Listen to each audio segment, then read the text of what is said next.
So ayan guys, welcome back to my channel. For today's video, magpa-fry po tayo ng pork chop.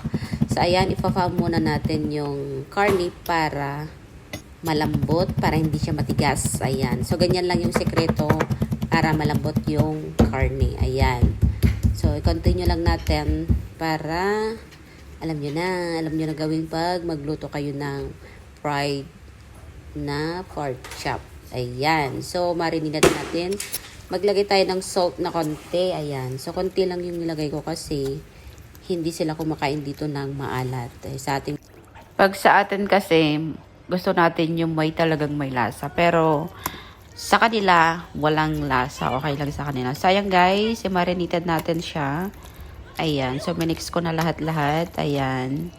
So, dagdagan ko pa para lalong malambot yung karne kasi alam nyo naman, saglit lang natin siya ipa-fry. Ayan, okay na siya guys.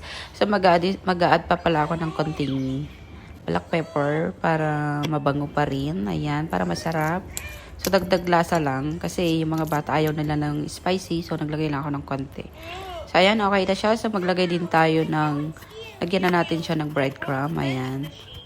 Ayan, ganyan maglagay ng breadcrumb. Ipipress mo siya para madikit yung breadcrumb dun sa karne. Ayan. So, okay na siya. Ayan. So, ang ganda ng pagkalagay. Sabay ganun.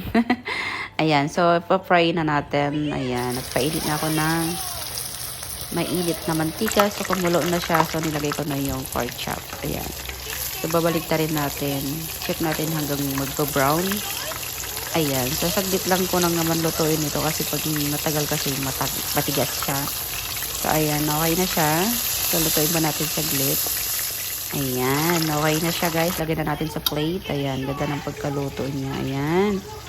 Wow. Ang sarap. Sayang, guys. Thank you for watching. See you on next video. Bye-bye.